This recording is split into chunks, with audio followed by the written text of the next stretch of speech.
Hello friends, કેમ છો બધા? Welcome to my YouTube channel. તો આજે આપણે એક ક્રિસમસ ટ્રી બનાવવાના છીએ. સૌપ્રથમ આપણને એક કાર્ડબોર્ડ જોઈશે. આપણે અહીંયા ચોપડામાંથી કાઢી લીધું છે અને તેને કોન શેપમાં વાળી અને તેને ગ્લુ ચિપકાવીને કટ કરી લઈશું.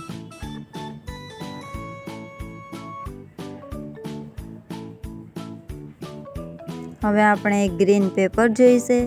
તેને આપણે ફોલ્ડ કરીશું અને તેમાં નાના નાના કટ લગાવીશું, કંઈક આ રીતે.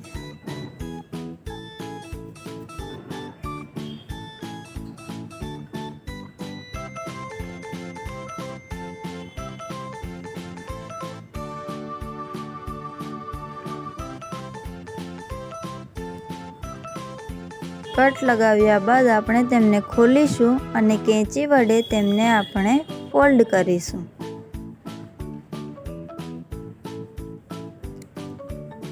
હવે ફોલ્ડ કર્યા બાદ તેને આપણે ગ્લુ વડે ચિપકાવી દઈશું.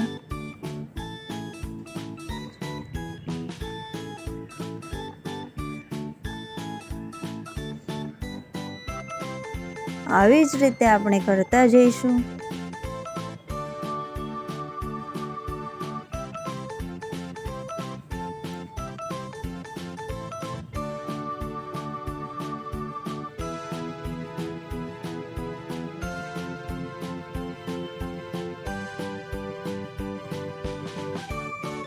આપણે પૂરા ક્રિસમસ ટ્રીમાં તે ચિપકાવી દીધું છે. હવે આપણે એક સ્ટાર કટ કરીશું.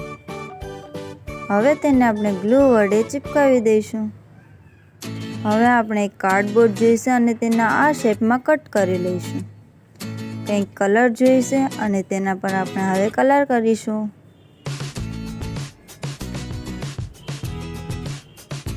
સરસ મજાનો કલર કર્યા બાદ હવે તેને આપણે ચિપકાવી દઈશું. તો અહીંયા તમે જોઈ શકો છો. હવે તેના પર આપણે ક્રિસમસ ટ્રીને પણ રાખી દઈશું. તો તમે જોઈ શકો છો કે આપણું ક્રિસમસ ટ્રી તૈયાર છે. હવે આપણે કંઈક થોડાક ગિફ્ટ્સ બનાવી લઈશું, કંઈક આ રીતે, જે તમે ડેકોરેશન માટે રાખી શકો છો. તો તમે અહીંયા ફાઇનલ લુક જોઈ શકો છો. તમને આ વિડીયો પસંદ આવ્યો હોય તો વિડીયોને લાઇક, શેર અને સબસ્ક્રાઈબ જરૂરથી કરજો.